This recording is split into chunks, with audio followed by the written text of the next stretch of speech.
gracia del Señor venga sobre cada uno manifestada en esta noche, sobre todos los hermanos, sobre los amigos que están hoy visitándonos y que independientemente vengan o no a esta congregación, han venido para ser instruidos en la palabra del Señor. Y el tema que nos ocupa en esta noche, como ya ustedes lo saben, tiene que ver con la familia, tiene que ver con los padres y con los hijos. Y antes de iniciar, yo quiero saber cuántos padres y madres tenemos aquí en esta noche. Levanten sus manos. Papá, mamá, levanten sus manos, muévanla. Ok. Yo voy a ser padre por segunda vez el día martes 15 de octubre. Así que qué bueno por los padres y madres que están aquí. ¿Cuántos hijos hay aquí en esta noche? Levanten las manos. Deberían ser todos, a menos que usted lo haya traído una nave espacial o haya nacido producto de otra cosa que no haya sido papá y mamá. ¿Cuántos hijos tenemos aquí? Levanten las manos. Ok. Bien. La palabra que vamos a compartir en esta noche tiene que ver con el mandamiento de la honra a los padres. Cómo honrar a los padres. Y decimos cómo porque mucha gente sabe que el mandamiento existe, que está en la Biblia, pero también hay mucho desconocimiento respecto a cómo tiene que ser honrado, cómo honramos a los padres. En algunos países, en algunos círculos cristianos incluso, la honra a los padres ha quedado reducida a un buen regalo en el Día de la Madre para las madres y en el Día del Padre para los padres. Pero a la luz de la Escritura, la honra a los padres va muchísimo más allá que un simple regalo en un día al año. Vamos a leer dos pasajes de la Escritura. El primero, libro de Éxodo, capítulo 20, por favor. Y luego vamos a leer el libro de Efesios. Vamos a tener la Biblia en la pantalla. Ok. ¿Qué versión? Reina Valera. Bien. Éxodo capítulo 20. Todos los que no trajeron Biblia pueden mirar a la pantalla, pero no se acostumbren a no traer Biblia. Y vamos a leer el texto número 12. Éxodo 20, texto número 12.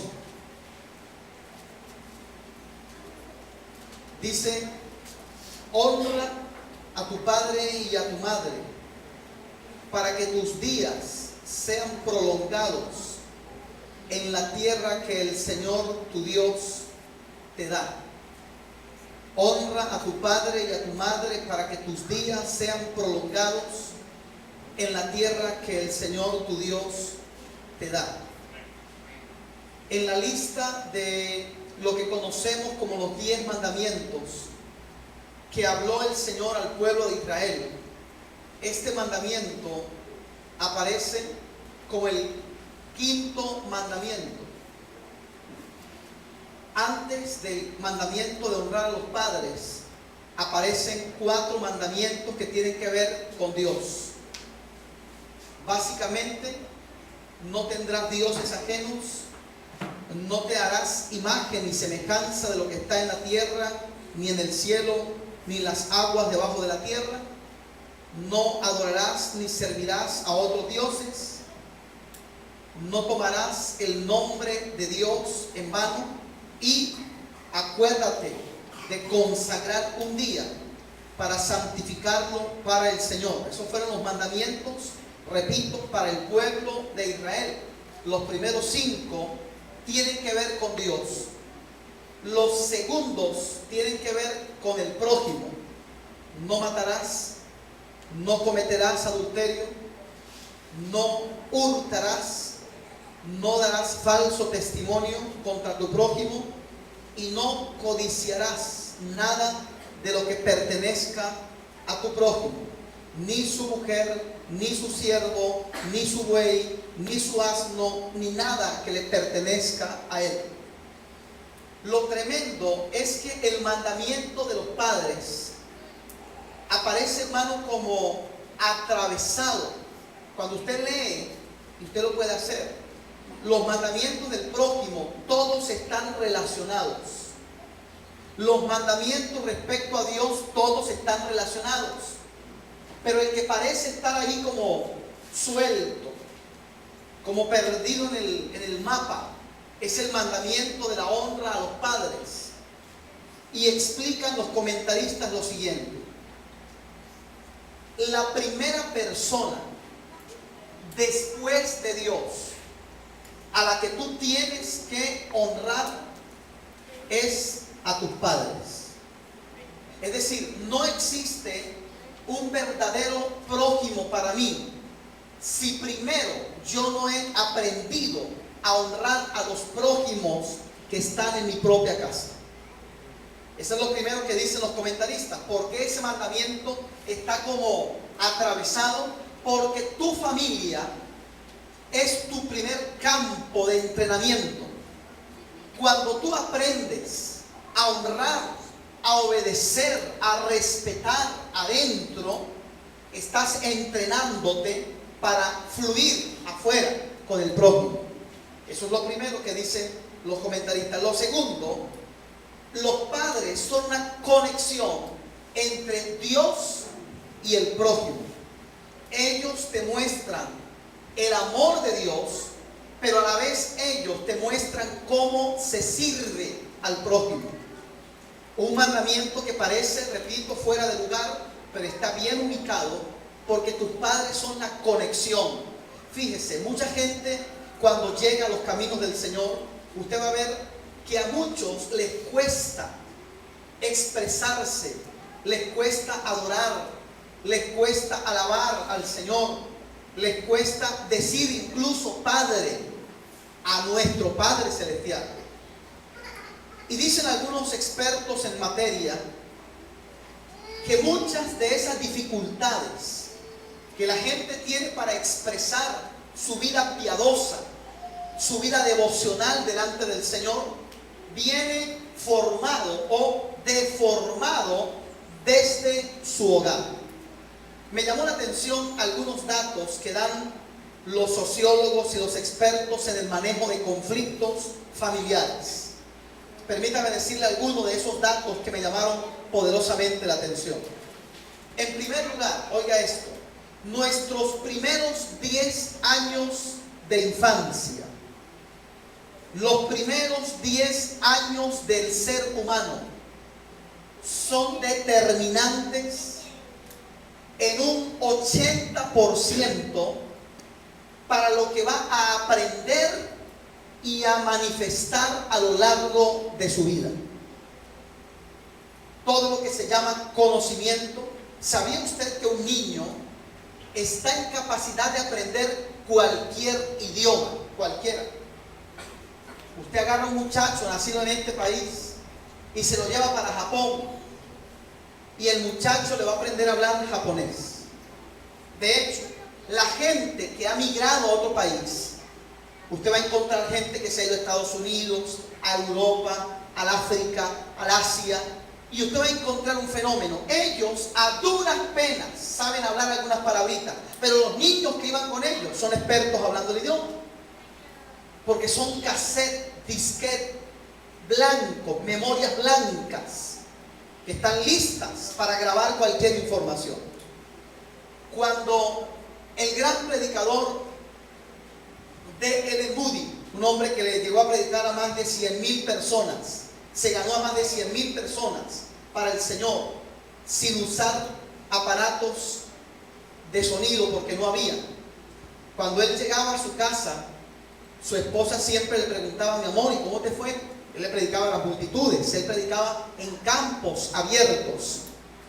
Y él le decía a la esposa siempre, bueno, bien, se convirtieron tantas personas llegaron a los caminos del Señor.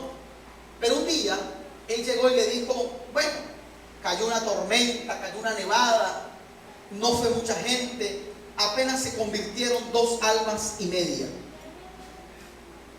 Entonces la mujer se quedó extrañada. 2 almas y media. Entonces la mujer le dice, o sea que se convirtieron 2 adultos y un niño. Le dijo, no, se convirtieron 2 niños y un adulto. Y la mujer le dice, ¿por qué tú dices 2 almas y media? Bueno, porque el adulto que se convirtió tenía como 45 años. Ya había gastado media vida en el pecado y le queda media vida para servirle a Dios. Pero los niños están enteritos. Usted puede formar, mire, a los que Dios le ha dado hijos, usted tiene en sus manos arcilla para hacer vasos de honra o vasos de deshonra. Escúcheme, usted tiene en sus manos. Cuando nosotros presentamos los niños, usted sabía, los cristianos no bautizamos los niños, los cristianos presentamos los niños. Jesús fue presentado en el templo en el día 8, como era común. Al día 8 se circuncidaba el niño judío y a los 30 días se presentaba en el templo. Jesús fue presentado y por eso nosotros presentamos los niños. Cuando nosotros presentamos los niños, le recordamos a los padres que es una responsabilidad. Tú tienes en tus manos una arcilla que Dios te está colocando y tú vas a moldear de esa arcilla, vas a hacer de él. Mira, cuando uno tiene un niño al frente, uno puede tener allí un potencial predicador, un potencial doctor, un potencial científico, pero también puede tener un potencial delincuente, un potencial malhechor. Todo depende de las manos que van a formar esa arcilla que está allí. No es cualquier cosa tener un niño, y menos criarlo. Entonces, dicen los comentaristas, los expertos en esta materia, los primeros 10 años, el ser humano construye un archivo de emociones, de sentimientos, de pensamientos, de reacciones, de motivaciones, de intenciones. Un 10 años en el que usted está llenando información, y en la cual o de la cual usted va a echar mano en un 80%. Se está construyendo su personalidad, se está construyendo su forma de ser, su forma de reaccionar en la vida. Dicen los expertos, cuando usted reacciona a los 25, a los 30, a los 35, a los 40, a los 60 años, ante cualquier cosa que pase en la vida, ante una persona que le busca pelea, ante una injusticia, ante una situación, ante una discusión, ante una situación difícil que no sabes qué hacer, ¿de dónde echas mano? Echas mano de un archivo que está en tu vida, que lo construiste en los primeros 10 años de crianza. De ahí echas mano los recuerdos, el consciente, el inconsciente. Cuando usted está, por ejemplo, le pongo un ejemplo. ¿Cuántos casados tenemos aquí en esta noche? Levanten las manos, casados. Ok, bajen las manos. Mire, ¿cuántos han discutido con su esposa por casualidad alguna vez? Levanten las manos. Amén. Mario, pensaba que era yo solo. Cuando uno está en una discusión con la esposa, en ese archivo que usted tiene, yo también lo tengo, ¿sabe cómo lo llama la Biblia? La Biblia lo llama depósito. Oiga, la Biblia lo llama depósito. Ya le voy a explicar. Pero en ese archivo que usted tiene, su memoria comienza a buscar. Usted está peleando con la esposa, entonces usted busca en el archivo por la letra P. Pelea. Y usted dice, ¿cómo actuaban mis padres? ¿Cómo actuaba papá en esta situación? Hermano, y en ese archivo quedó grabado en su memoria, usted vio la discusión y usted va a reaccionar de la misma manera que usted lo aprendió, aunque fuera mal enseñado o bien enseñado. Para usted eso fue una enseñanza.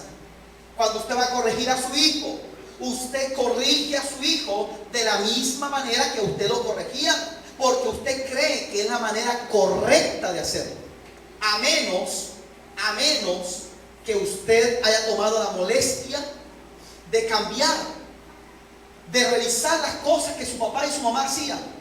Ejemplo, papá cuando nos castigaba, papá tenía algo tremendo. Usted sabe que se recomienda cuando se castiga a los hijos, oídos los padres que están aquí y oídos los hijos también, para que le digan a papá y a mamá: papá, acuérdate de lo que dijo el predicador antes que le pegue. Papá cuando castigaba se enceguecía y repartía correa a diestra y siniestra, porque usted sabe que cuando la ira llega a un nivel en la mente de la persona, su razonamiento se anula. Por eso dice la Biblia: el que se aira comete locuras. Mire, ¿cuántos sabían que cuando usted se aira, usted no respira correctamente? ¿Cuántos sabían eso? Usted ve que cuando uno está bravo, uno es más lo que expira que lo que aspira. Cuando uno está enojado, está así. Usted está botando aire, pero no está tomando aire. Su cerebro necesita oxígeno. Por eso es que uno le dice a la gente: cálmese, respire, cuente hasta 10, para que la mente oxigene. Cuando usted no respira correctamente, usted no razona. Entonces, mi papá cuando se enojaba, mire, repartía correa diestra y siniestra, y mamá iba detrás de él diciéndole: a ese no, a el otro. Se lo castigaba a todo el mundo por igual. Recuerdo que una vez me dio a mí también y yo no tenía nada que ver en el asunto. Y al último mamá le dijo: chico, ese no era, era el otro. Y dijo papá: bueno, que le quede ahí ahorrada para la próxima. Ya prepago, ya se la pagamos por adelantada. Entonces fíjese, cuando usted va a amonestar a sus hijos, lo primero que viene a su mente es la forma en que su papá lo hacía.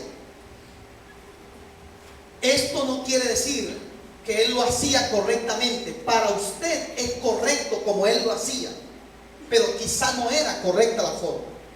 Entonces el ser humano trabaja con esa plantilla y a veces no queremos renovarla, no queremos cambiarle nada a ese archivo, no queremos tocar ese disco duro, lo dejamos tal cual nos lo dieron. Y tratamos muchas veces de correr el programa con un archivo que está obsoleto. Le pongo otro ejemplo: a mi padre lo echa su abuelo de la casa, o sea, mi abuelo, perdón, su papá, a mi padre lo echa mi abuelo de la casa a los 12 años de edad. Lo corrió de la casa. Papá estudió, papá siempre decía: yo estudié una hora, y yo nunca entendí por qué, hasta que una vez se sentó y me echó el cuento como era.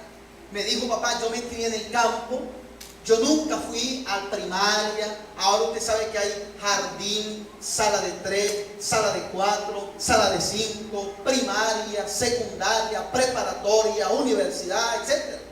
Antes, hermano, a duras penas, primaria, secundaria y universidad. Entonces mi padre no fue a la primaria.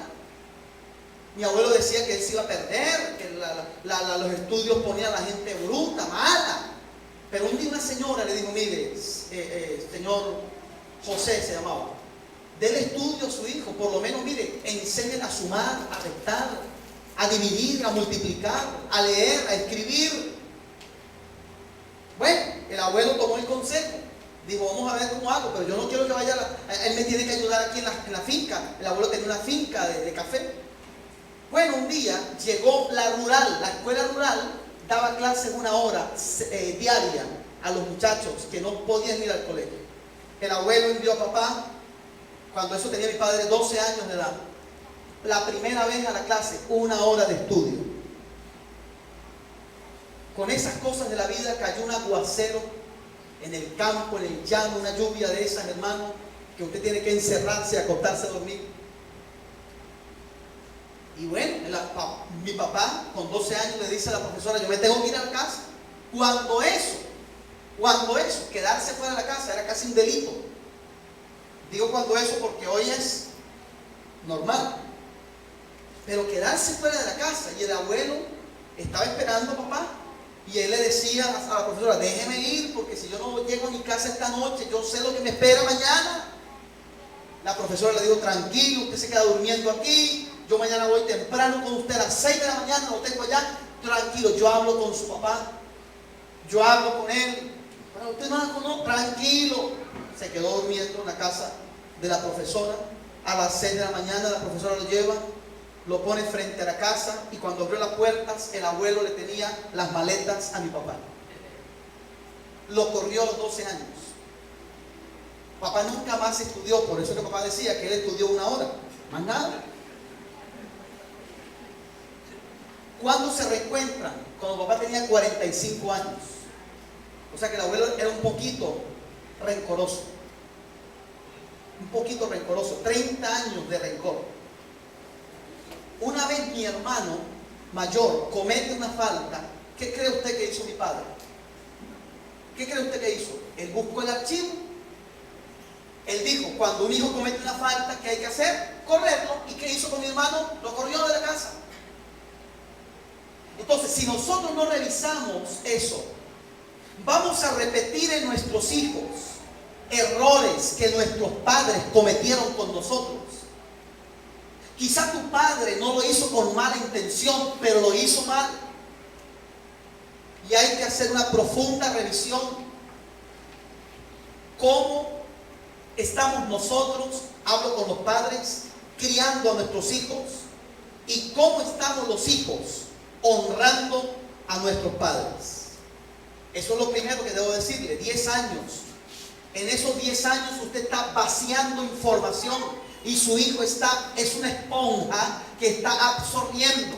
Hay una neurona, le invito a los que les gusta investigar, llamada la neurona espejo, que después del 2.º año en el niño se desarrolla. Es la edad donde los niños se ponen los zapatos del papá, donde las niñas se ponen los zapatos de la mamá. ¿Cuántos han visto ese caso? Y salen con el bolso y salen con el vestido, porque lo que ven lo repiten, lo ven y lo repiten. Por eso se llama la neurona espejo. Lo que ven, lo que oyen. Si papá dice obscenidades, ellos la repiten. Ellos no saben lo que están diciendo. Están actuando por visión, audición y repetición. 10 años.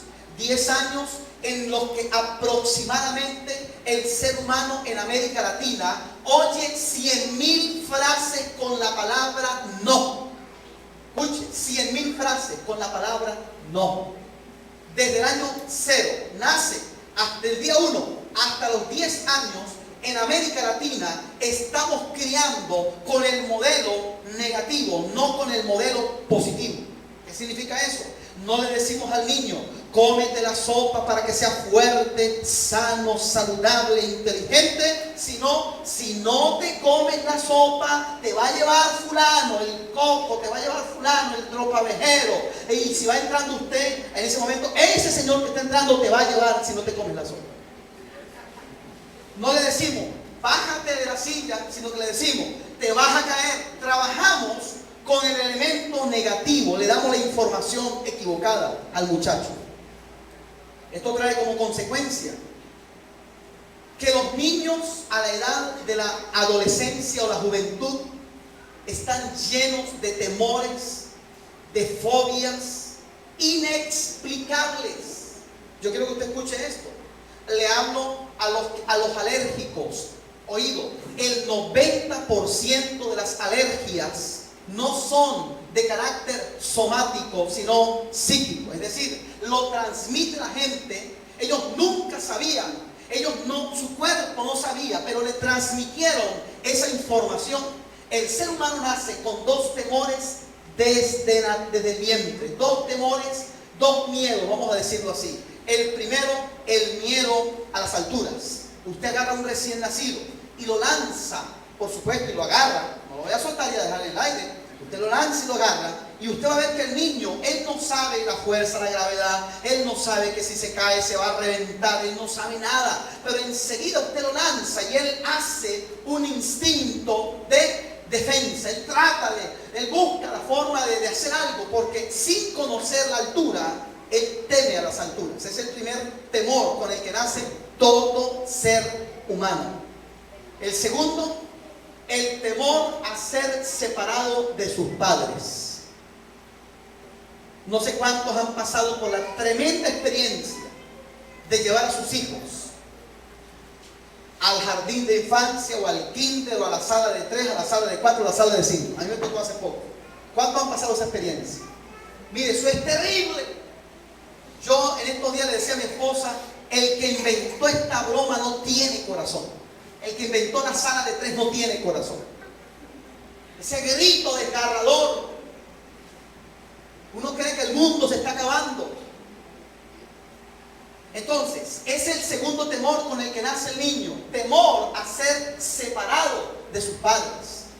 Pero, oído, el resto de los temores, fobias y miedos que el ser humano desarrolla son aprendidos, son inculcados.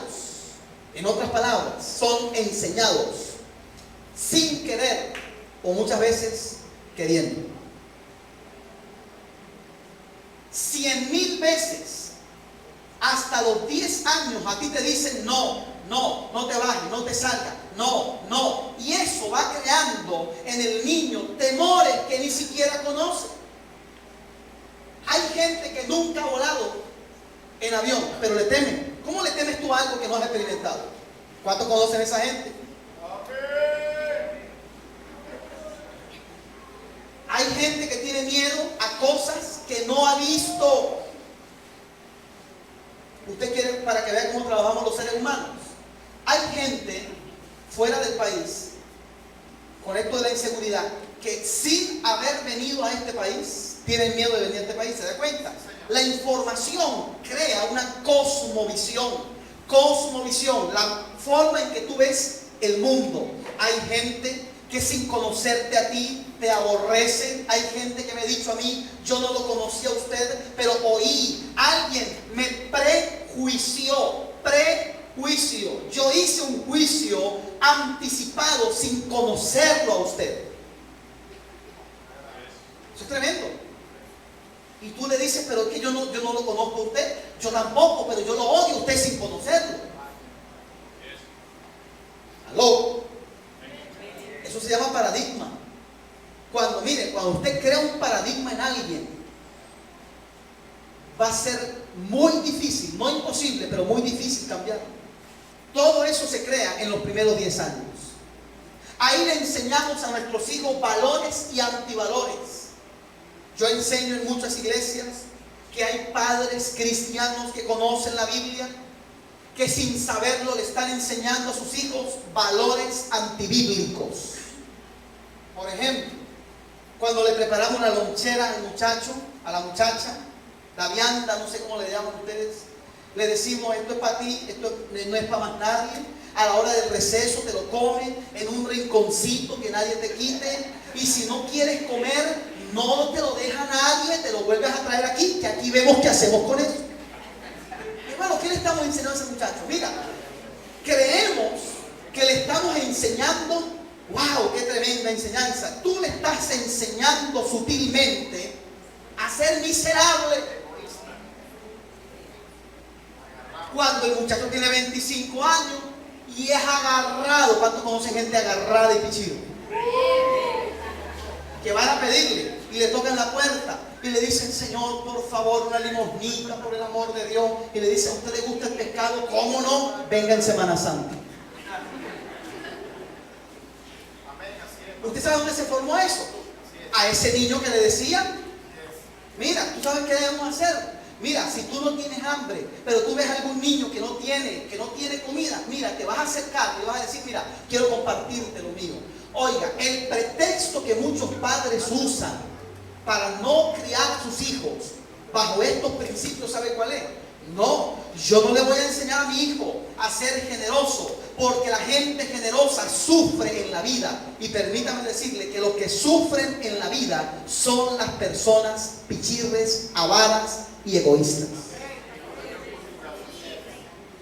Oído con esto, iglesia. Oído, amados padres que están aquí en esta noche. La persona generosa no sufre en la vida. Voy a leer un texto que me dejó impresionado. A ver si lo podemos ubicar, por favor, en el video link. Proverbios capítulo 11. A ver, diga conmigo bien fuerte estas palabras. El generoso, diga, el generoso jamás va a sufrir en la vida. Diga, el que sufre es el avaro, el egoísta, el que ama el dinero, el agarrado, el pichirre, el que no toma pechicola para no botar los gases. ¿Cuántos conocen a esa gente? Había un tipo que era agarradísimo. ¿Y sabe lo que hacía? No le ponía ojo mágico a la puerta para no ver al que pide, porque ojos que no ven, corazón que no siente. Y le tocaron la puerta. Y el tipo dijo desde afuera, desde adentro, ¿quién es?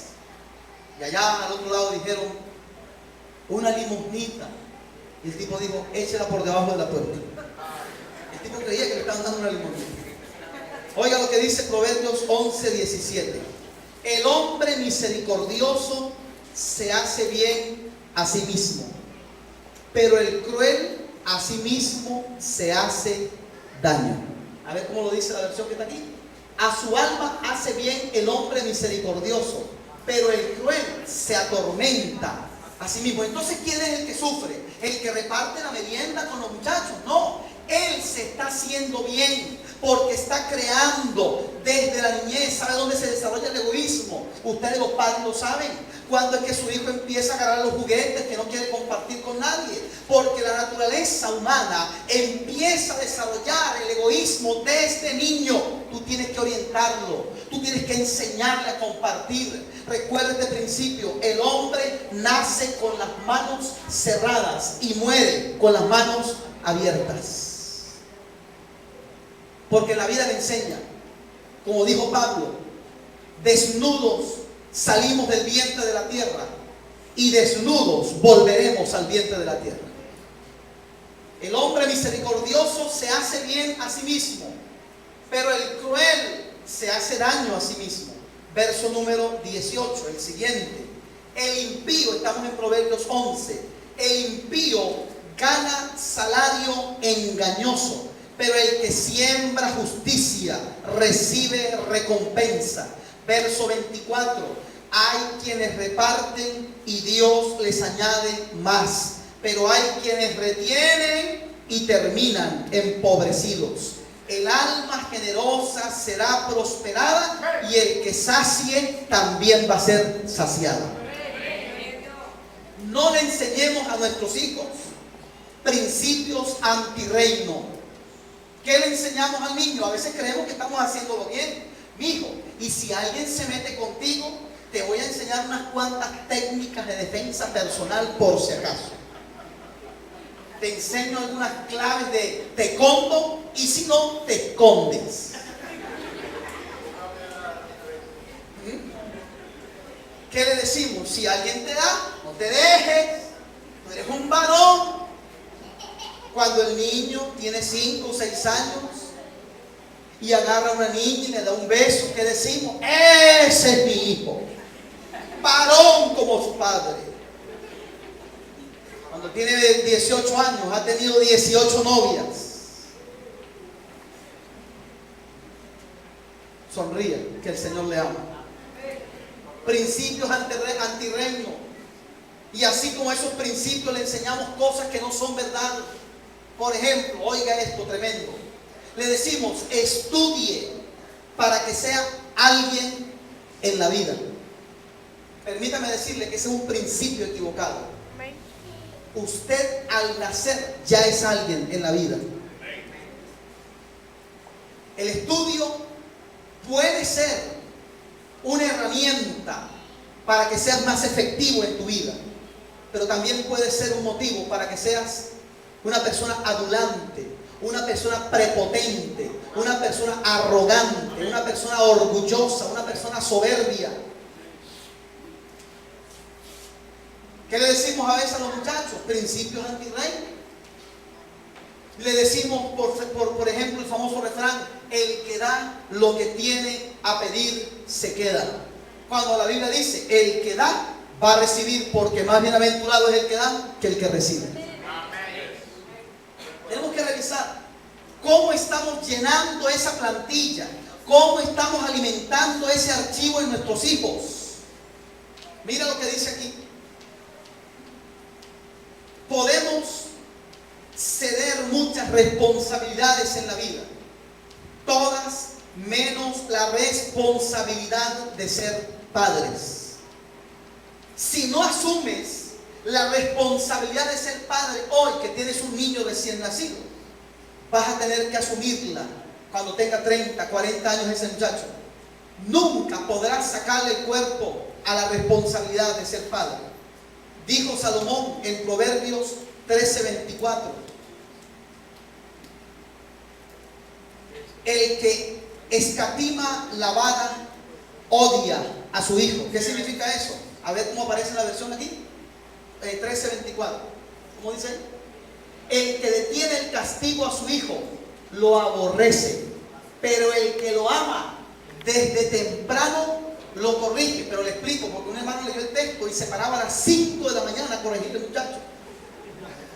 No. Ahí no habla de ese temprano. Oiga, precisamente en estos 10 años de infancia, los expertos dicen, es cuando más efecto positivo tiene la vara de corrección. Algunos han querido castigar físicamente a sus hijos, cuando ya no, ese castigo, dicen los expertos, ya no hace nada. Yo he visto, oye, padres castigar a sus hijos, los he visto, y los hijos reírseles.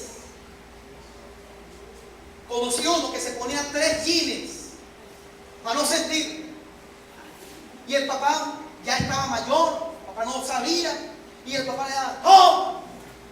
Y el niño se me reía a mí. ¡Ay! Decir, se me reía. ¡Ay! Y el papá decía, lo estoy haciendo bien. 3 jeans. No agarren consejos los muchachos, no escuchen esta parte. Por eso que hay que castigarlos con los pantalones, hermano, abajo, para que usted vea que no tiene 3 jeans. Eso es una broma. No retengas la vara de tu hijo a tu hijo porque lo estás aborreciendo, dice la Biblia. Dice también, el primer ejemplo de autoridad que tenemos en la vida al abrir nuestros ojos son nuestros padres. La manera en que tú te desenvuelvas con esa autoridad va a definir tu relación con tus maestros, va a definir tu relación con las autoridades civiles, con tus jefes. Créame lo que le voy a decir. Esa gente que dice, a mí nadie me grita, a mí nadie me manda, a mí nadie me humilla, yo no me le callo a nadie. Créame, esa persona tiene problemas de sujeción y obediencia desde su infancia. Como no hubo una conexión correcta con papá y mamá, como mira, quien no respeta a sus padres, me pregunto yo, ¿a quién va a respetar, hermano? Usted no ve gente que dice, hay gente que tiene un jefe y dice, a mí no me gusta que me estén mandando. Bueno, si usted revisa, escriba lo que le voy a decir. Esa persona tiene problemas a nivel de sujeción desde su casa. Me dijo una señora que es empleada, a mí no me gusta que me estén dando órdenes. Le dije, pues tendrá que montar una empresa. Porque mientras usted sea empleada, le van a dar órdenes. Mucha gente tiene problemas de sujeción en la iglesia, en el colegio, con los profesores. Les voy a decir algo fuerte, agárrense de la silla los padres que están aquí. Nuestros hijos son la expresión visible de nuestra vida. Les pongo un ejemplo para explicarlo. La profesora, la directora llama al padre y le dice, por favor, señor representante, tengo una queja respecto a su hijo. Venga, por favor, urgentemente. Y vino. Mire, su hijo se está robando los lapiceros, los creyones, los borradores, los sacapuntas, los cuadernos de todos los compañeros de estudio. Y el profesor, el padre se levanta enfurecido y dice, no puede ser, profesora, mire, yo le acepto que me está diciendo que los cuadernos, pero lapicero, Yo de mi oficina me llevo todos los días 10 lapiceros. Ese muchacho le sobra lapiceros en la casa para decir que le está robándose a sus compañeros. El padre también lo hacía. ¿Aló? Nuestros hijos son expresión de nuestras vidas. Dice un pensamiento: no me presentes a sus padres, muéstrame a sus hijos. No me presentes a sus padres, muéstrame a sus hijos.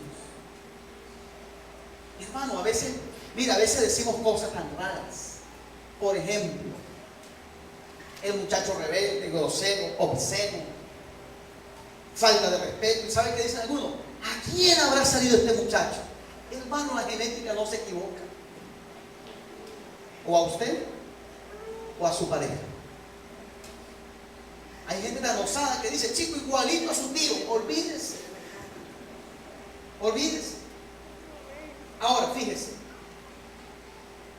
De nada sirve, hablo con los padres, ya vamos a hablar con los hijos, aguanten los hijos un poquito que ahorita viene el palo a ustedes, tranquilo. De nada sirve cualquier cosa que aprendas respecto a la crianza de los hijos si no tienes control sobre tus emociones en el momento determinante. Usted puede escuchar una cátedra todos los días de educación a los hijos, que así se cría, que así se hace, pero cuando en el momento de la candela, como el pastor que le decía a un padre en la iglesia: mire, a un hijo bíblicamente y científicamente comprobado no se le debe castigar con enojo. O sea, cuando usted castiga al hijo, usted no debe tener enojo, le decía. Número 2, no puede darle con fuerza extralimitada, porque dice la Biblia también, porque vas a despreciar su alma, lo puedes dañar. Y dice también, tiene que ser una causa justa para castigarlo. Entonces el tipo le pregunta al pastor: pero explíqueme bien. Le dice: bueno, cuando usted va a castigar a su hijo, tiene que primero serenarse. Después decirle: hijo, te voy a castigar porque hiciste esto y esto. Cuando el pastor empezó a decirle al hombre eso, el hombre le dijo: no, pastor, así no tiene gusto. Cuando uno castiga, a uno le gusta es con rabia, para que eso salga bien buena esa pela y el muchacho agarre escarmiento. Hermano, si usted no tiene control de sus emociones, en el momento de la explosión, ahí se le olvida a usted la cátedra, la conferencia, se le olvida la cara del pastor, se le olvida hasta el nombre de la iglesia. Porque la ira te enceguece. Si no controlamos nuestras emociones, diremos locuras, haremos locuras, y después vamos a lamentarnos de todo lo que estamos haciendo. Respecto a la honra a los padres, la parte del mundo donde nos ha tocado vivir, el mundo occidental, confunde la honra. Fíjese, honra, nosotros lo tenemos un poquito tergiversado de la realidad. Para nosotros, ¿quién es una persona honrada? Oiga, una persona que se encontró una cartera con 1000 bolívares y la regresó. Decimos: esa persona es honrada. No como la mujer, la viejita que dijo: ¿a quién se le perdió un paquete de billetes con una liguita? Y todo el mundo: a mí, aquí está la liguita. Eso fue lo que quedó. Entonces decimos: esa mujer es honrada.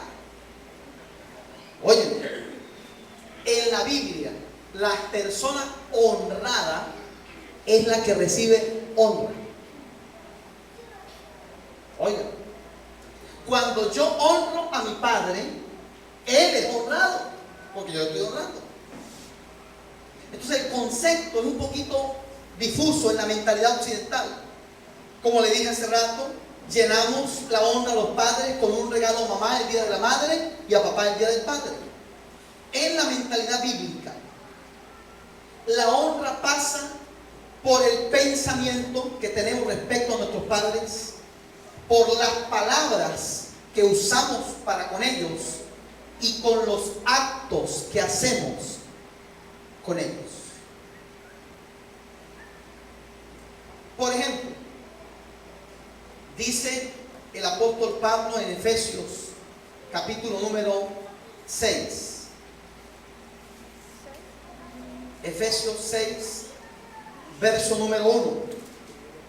Hijos, obedeced a vuestros padres en el Señor, porque esto es justo. Dice, obedecer en el Señor a vuestros padres, porque es justo.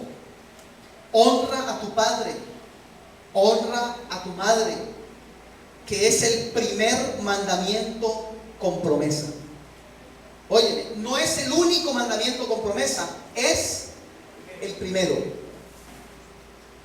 Dos cositas interesantes respecto a papá y mamá. Número 1, el mandamiento, donde usted lo lee en varias partes, pone primero a papá y segundo a tu mamá. Por principio de autoridad, oye bien, ahora hablo a los hijos. Por principio de autoridad, primero se honra a los padres y después a las madres. Usted y yo sabemos, esto es duro, porque vivimos en un continente donde la influencia de la madre es más poderosa que la de los padres. De allí los famosos dichos: madre hay una sola y padre es cualquiera. Permítame decirle con mucho respeto, eso es mentira. Porque biológicamente, para que exista una madre, tuvo que existir un padre, no dos ni tres. Dicho en términos coloquiales, un hombre puede darle un hijo a una mujer. Dos hombres no pueden entre los dos darle un hijo a una mujer. O sea, si hay una madre, hay un padre. Vivimos en un continente que nos ha bombardeado diciendo, por ejemplo, usted no ve que los días de las madres los hijos se botan. Licuadoras, neveras, digan amén las madres.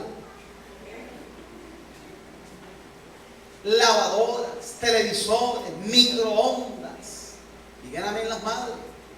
Reloj, trajes, colonias. Pero el día del padre, pañuelos y medias.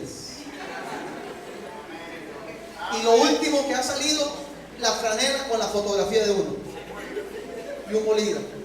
Entonces usted se monta en el bus al día siguiente del padre, toda la gente, todos los varones, los padres, con su franelista, con la fotografía de ellos: feliz día papá, y todo el mundo dice: ¿cómo está, señor Elí? Uno dice: ¿cómo sabrá mi nombre? Porque aquí dice papá Elí Zambrano, feliz día.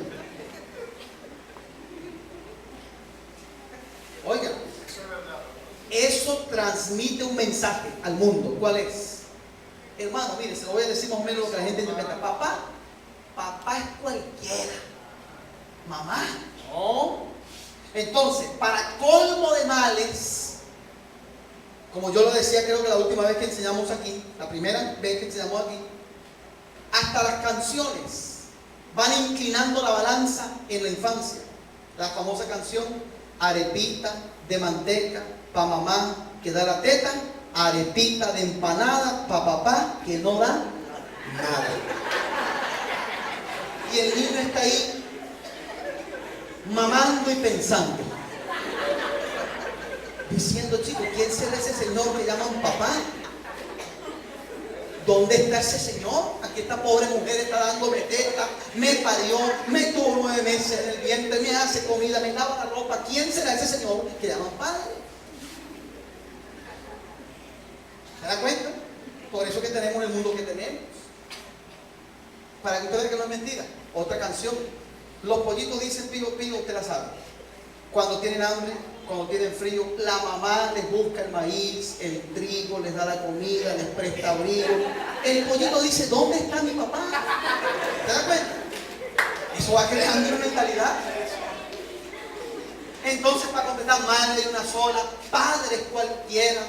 Y comienza: no, primero fue madre, que sábado y domingo, y comienza un bombardeo. Hermano, la Biblia dice, mira, yo sé que esto rompe con la cultura latinoamericana. La Biblia dice: honra a tu padre y a tu madre en segundo lugar. Ese es el orden, el principio establecido.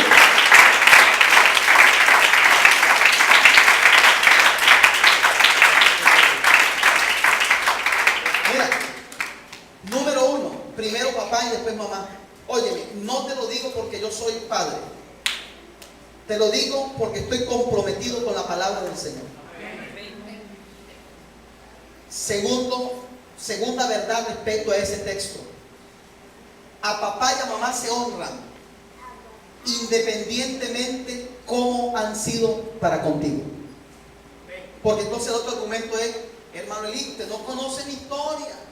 Usted no sabe quién fue mi padre ni quién fue mi madre. Yo fui una persona abandonada, etcétera. Mira, te voy a decir algo duro, pero tengo que decírtelo. La honra a los padres no tiene condicionamientos.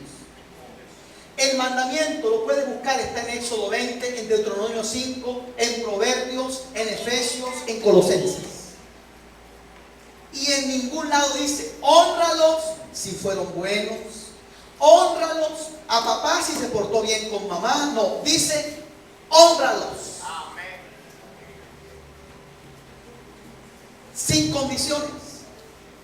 En tercer lugar, hónralos así tengan dinero o no tengan nada, porque ese es otro problema. Hay uno que dice: pero es que, me dijo un muchacho holandés, su mamá holandesa, viven en la misma casa. Él me dice: mira, Eli, darle yo a madre, en la cultura que yo vivo, me dice él, es ofenderla.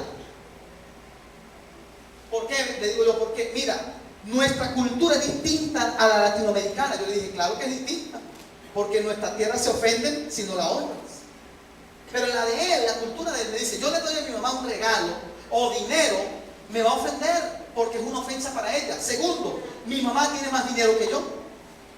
Y yo le dije estas palabras: la honra no es dar. Le invito a que busque cuando quiera una conferencia que está en YouTube de este servidor, se llama Dar no es honrar. Dar no es honrar. Yo le puedo dar a mi padre dinero, eso no significa que estoy honrándolo, le estoy dando dinero. Honrar tiene que ver con saber a quién le estoy dando ese dinero. Tu padre tiene una investidura que Dios le dio de autoridad. Óyeme, todo padre es una autoridad natural para su hijo. Usted no tiene que ir a un lugar para reconocer una autoridad. Esa autoridad es una autoridad para usted desde que usted nace hasta que usted parte de la tierra o él parte de la tierra. No será porque tenga dinero o no tenga dinero. Tu mamá puede estar en buenas condiciones económicas, como me dijo un muchacho: mi mamá tiene dinero para prestarme a mí más bien. Le dije: es que tú no honras porque tu mamá está en la miseria. Tú tienes que honrar porque la Biblia dice que es un mandamiento y tienes que hacerlo. Oye esto: la honra pasa por la obediencia, por el concepto que tengas de la persona que es tu papá y tu mamá, por lo que piensas respecto a ellos, por la forma en que te diriges a ellos, por las palabras que usas, por el tono de voz con el que te diriges hacia él o hacia ella. La honra pasa por entenderlos. Diga conmigo: entenderlos. Oiga esto: entender los padres no es estar de acuerdo con ellos en todo, pero sí ponerse en el lugar de ellos. Por eso dice un refrán: nadie entiende a sus padres plenamente hasta que no es padre. Escuchen, quizás su papá y su mamá están haciendo algo que no es correcto. Pero cuando te digo entenderlo, te lo explico. Tú te pones en los zapatos de él y tú dices: mira, si yo estuviera en el lado de él, o sea, si yo fuera mi padre, seguramente haría lo mismo. Entenderlo es tener empatía con esa persona. No estar de acuerdo con él, pero entender su actitud. Aparte de entenderlos como padres, es entenderlos en la etapa más difícil de los padres. Hay por lo menos 2 etapas críticas en la vida de todo padre. La primera, cuando el niño se convierte en adolescente y joven. ¿Por qué? Porque es la edad donde el muchacho quiere una palabra que le gusta mucho a esa edad, que se llama Diga conmigo independencia. Vamos, diga independencia. Usted no ve cuando el muchacho va creciendo, ya usted le va a ayudar a amarrar los zapatos, le dice papá, yo lo hago solo. Usted cuando lo va a llevar al colegio, si usted se acuerda cuando lo llevaba al kinder o al jardín de infancia, usted luchaba para separarlo de usted y se agarraba del pie, del zapato. Papá, y usted, vamos, muchacho, suéltame, muchacho. Pero después usted lo lleva y le va a dar un beso y le dice, papá, por favor, qué rayón. Ya, papá, y el que llora es uno. Diga, independencia. Esa edad es crítica para el padre, porque el padre quiere proteger, porque su hijo se está abriendo un mundo donde hay de todo. Hay gente mala, perversa, hay gente buena. Mucha gente va a querer aprovecharse de la inocencia de ese muchacho, de esa muchacha. Entonces el padre quiere proteger y el muchacho quiere independencia. Y viene el choque. Viene el choque. Esa es una edad crítica para tu padre. Tienes que entenderlo. Papá y mamá, hijos que están aquí, entiende papá y mamá. Entiéndelos. No te digo que le dé la razón, pero entiéndelos. La segunda etapa crítica, la vejez. Permítame leerle, para mí, la mejor descripción de la vejez que aparece en la Biblia y en cualquier literatura que se pueda escribir. Acuérdate de tu Creador en los días de tu juventud, antes que vengan los días malos y lleguen los años en los que digas, ya no tengo en ellos placer. Se oscurezca el sol, la luz, la luna y las estrellas. Vamos perdiendo la visión. Las nubes vuelven tras la lluvia. Va llegando el ocaso. Tiemblan las guardas de la casa, sus piernas. Los fuertes se encorvan. En la etapa adulta, usted alcanza su máximo desarrollo de altura. En la vejez, su columna se va recogiendo al paso del tiempo. Dice también, los fuertes se encorven, las que muelen están sin hacer nada porque son pocas, las muelas. ¿Aló? Por eso que dice que primero vienen los dientes de leche, después, ¿cómo se llama? Los de hueso y después los de oro. Se nublan las que miran por las ventanas, sus ojos. Se cierran las puertas de la calle porque es bajo el sonido del molino, su boca. Usted no ve que los viejos, hermanos, la boca se hace más cerrada cada día porque hay menos dientes. Se levanta uno al canto de las aves, el sueño se hace sensible. Papá partió hace como 14 años con el Señor, pero ya en sus años finales, uno lo veía que a las 4 de la mañana empieza a regar las matas, a apagar las luces. El sueño se va con, mire, una cucaracha lo despierta. Diga conmigo, igualito a mí. Todas las hijas del canto serán abatidas. La voz nos va cambiando. Cuando tendrás temor a las alturas y a los terrores del camino, el miedo natural que muchos viejos sienten de andar solos en la vida. Florece el almendro, las canas, a algunos le florecen y a otros se le caen las hojas. La langosta y la alcaparra pierden su efecto. Eran dos alimentos afrodisíacos. Puntos suspensivos. A buen entendedor, dos textos bastan. Ahí no vale alcaparra, no vale langosta ni la ancha. Bueno, etcétera, etcétera. Porque el hombre va a su morada eterna y los del duelo andan por las calles. Acuérdate del Señor antes que se rompa el hilo de plata, la vida, se quiebre el cuenco de oro, el corazón, se rompa el cántaro junto a la fuente, se haga pedazos la rueda junto al pozo, y volverá el polvo a la tierra como lo que era, y el espíritu a Dios que lo dio. Esta es la edad, oído los hijos, donde sus padres más necesitan de usted. Yo sé que hay viejos que se ponen tercos, necios, insoportables, pero tendrás que hacer un esfuerzo, porque la ley de la vida dice que alguno de los hijos verá de sus padres al final de la vida. En esa edad tú tienes que entenderlos. Mira, a tu padre no le impresiona lo que a ti te impresiona. Usted le llega, papá, tengo el Samsung Galaxy, ¿cuál es el último número? El 4, muchachos. El 4, ¿verdad? Que vale 20 palos, ¿verdad? 25, yo me compré una moto mejor. Pero bueno, papá, tengo el Samsung. Ese señor no sabe ni Samsung, ni Galaxy, ni nada.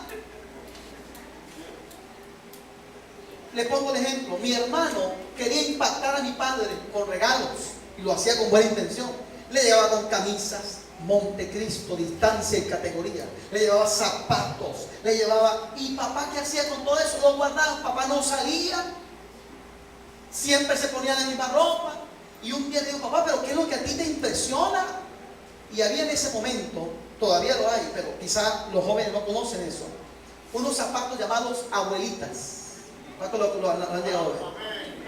No tienen cordón, se mete. Entonces papá decía, lo mío es eso. Yo decía, chico, pero mi hermano no sabe. Mi hermano comprando camisas, corbata, imagínense, corbatas. Y papá quería abuelitas. Porque a tu padre no le impresiona lo mismo que te impresiona a ti. ¿Cuántos me están escuchando? Hay una historia de 3 hijos que querían impactar a su mamá. Los 3 tenían mucho, pero mucho dinero.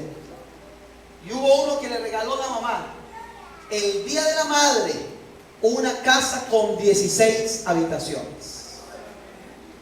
El otro se enteró y le regaló el Ferrari del año enchapado en oro.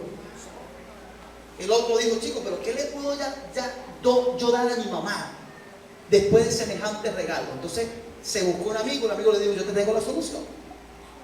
Y le sacó un loro en una jaula. El tipo le dice, chico, ¿cómo le voy a dar yo un loro a mamá? No, ya va, pero es que este no es cualquier loro. Este loro habla hebreo, griego, latín, inglés, español y se sabe toda la Biblia de memoria. Así es la cosa, claro. Haga la prueba, dígale un texto bíblico. El hombre le dijo, Salmo 23:1, y el loro dijo, Jehová es mi pastor, nada me falta. Levantaba el ala cuando hablaba.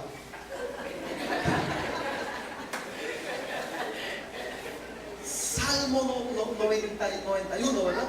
El que habita el abrigo del Altísimo morará. No, este es el hombre que agarró el loro. Esto sí es un regalo. Y se lo envió a la mamá, pero no quiso ir para ver si la mujer se impresionaba. A las 4 semanas llama, mamá, cuéntame cómo pasaste el día de la madre, que no pude estar. Le digo, bueno, tú sabes que tus hijos, tus hermanos me dieron 2 regalos, pero mira, uno me regaló una casa con 16 habitaciones. Me la vivo con un lumbago limpiando, barriendo, pasando el paso al colegio, desesperada, obstinada, cerrando puertas, abriendo puertas, pagando recibos de luz que no. El otro me regaló un carro que el que lo está disfrutando es el chofer, bebiendo, mujereando en ese carro. Pero tu regalo ha sido lo más grande que me ha pasado. Y el hombre dice, oye mamá, qué alegría me da saberlo. Le dijo, sí, hijo, esa gallina verde que usted me envió, eso sí es un regalo. Yo me comí ese hervido con gozo. Mamá, eso no era una gallina, era un loro políglota. Ese no era un diccionario bíblico. La vieja dice, con razón. Cuando lo estaba matando me gritaba, misericordia quiero y no sacrificio. ¿Se dan cuenta, hermano? A los padres hay que conocerlos. Le vas a llegar a tu papá con una papá, esto es un iPod. Ese no va a saber nada. Pero quizá la impresión más grande que le puedas dar es sentarte con él a conversar, porque está en una edad, mira, donde lo que más piden a gritos los ancianos es compañía, conversación. La honra a los padres va por no menospreciarlos cuando lleguen a su vejez. Proverbios 23, 22, por favor. Dice Proverbios 23, 22. Escucha a tu padre que te engendró y no menosprecies a tu madre cuando envejezca. Los comentaristas dan dos lecturas a este texto. Oírlo cuando nos dan consejos, pero también oírlos cuando quieren hablar. Dejarlos que hablen. Está comprobado que a medida que pasan los años, los padres son menos escuchados por sus hijos. Hermano, mire, los padres tienen sabiduría. La gloria de los viejos son sus canas. No habla de las canas, habla de su conocimiento. Los padres son profetas para sus hijos. Sean cristianos o no los padres, sean cristianos o no los hijos, los padres son profetas para sus hijos. La honra va por respetarlos. Nunca te burles de tu padre, de tus padres. Nunca te burles de su vejez, de su mala memoria, de su forma de hablar. Ni permitas, óyeme bien, que nadie se burle de ellos en su presencia ni en presencia tuya. ¿Cuántos están escuchando? Yo conozco hijos que se burlan de sus padres. Créanme, se burlan de sus padres y agarran, y los viejos se convierten en el payaso de la fiesta. ¿No lo vi? Llaman a abuelo y le dicen a los, ya vas a ver lo que vamos a hacer con el abuelo, venga. Y hermano, usted tiene que, padres que están aquí, que tienen sus padres que ahora son abuelos, a sus nietos enséñales, abuelo se respeta. Eso es honra. La honra va también por cuidarlos cuando ya no pueden valerse de sí, cuando no tienen recursos financieros o no saben manejarse por sí solos. Tratar de cumplir sus deseos, tratar de cumplir esos anhelos que siempre abrigaron en su corazón. Le pongo un ejemplo. Fíjate, mi madre vivió en la costa colombiana muchos años. Y yo me entero hace menos de 5 años, pastor, que mi mamá no conocía la playa.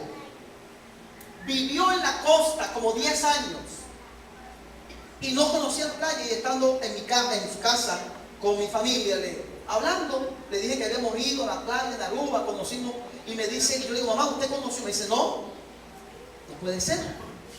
Y organizamos con la familia un viaje para que mamá conociera la playa a sus 67 años. Se bañó. Eso sí, tragó sal porque no sabía que era salada, pero aprendió. Le dimos una botella de agua y le pasó. Hermano, quizá hay deseos que tus padres tienen y tú no te imaginas que estás al alcance de cumplirlos. Acuérdese de este refrán: los muertos no huelen rosas. Le digo algo fuerte. Quienes más lloran ante el féretro de su papá o de su mamá son los hijos que más dolores de cabeza le dieron y que más mal se portaron con ellos. El hijo que hizo lo que tenía que hacer, por supuesto que llora, pero su lloro no tiene culpa. Es un lloro que tiene paz. Es un lloro que dice: mamá, papá, hice lo que tenía que hacer con ustedes. Los honré cuando tenía que honrarlos, en vida. A los padres se les honra en vida. Se les regala en vida, para que vistan en vida, para que disfruten, coman en vida. Entonces después empiezan a llorar diciendo: papá, y yo que te quería llevar a Miami, que conocieras Miami, y quería llevarte a Suiza para que conocieras los Alpes suizos, y quería llevarte a Francia para que conocieras París. Y a veces el viejo se levanta de la tumba, hermano, porque dice: vamos a aprovechar esa bendición. Después del muerto, ¿para qué? Hónralos ahora que puedes. Esos son los hijos que cuando la ley de la vida dice: papá y mamá se tienen que ir, sienten obviamente tristeza por la separación, el recuerdo, etc., pero tienen paz porque hicieron lo que tenían que hacer. Finalmente, la honra va por tratar de honrar su memoria después que han partido, viviendo una vida digna del apellido que llevamos. Que tú lleves ese apellido con dignidad, que vivas una vida que la gente diga: mira, fulano, ese es el hijo del señor fulano de tal. Que honren a tu padre por causa tuya. Cuando David mató a Goliat, Saúl le dijo: ¿de quién eres hijo? ¿Sabes por qué preguntó? Porque el papá y la familia de ese muchacho quedaban libres, exonerados de pagar impuestos. ¿Te digo algo? El papá de David no lo quería, le sacaba el cuerpo. Pero David, por eso te digo, la honra no tiene que ver con que me ayudaron, no me criaron, me botaron en una caja de zapatos. No. La honra tiene que ver con que es mi padre. Y cuando Saúl le dijo: ¿quién es tu padre?, David no titubeó en decir: mi papá se llama Isaí y vive en Belén. Un padre que no lo quería, pero David aprendió lo que Jesús dijo: no seas vencido por el mal, sino vence con el bien el mal. Colóquese en pie, por favor. La honra a los padres pasa también, oiga esto, hijos, los que tienen varios hermanos,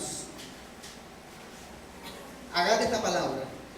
Usted tiene que ser un elemento unificador en la familia. Hay familias que pasan un fenómeno.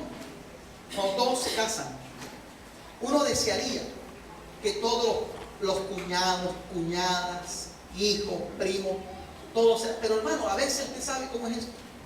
A veces hay un cuñado cizañero que le dice al esposo: yo no quiero ir para tu casa porque tus hermanos me caen mal. Y el cuñado y el cizaña, hermano, pero usted no caiga en eso.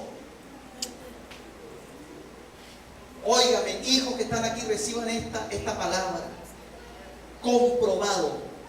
La alegría más grande, especialmente para mamá, no para papá, especialmente para mamá, es tener a todos los que salieron de su vientre juntos. Créame, por supuesto, sanos, felices, pero juntos.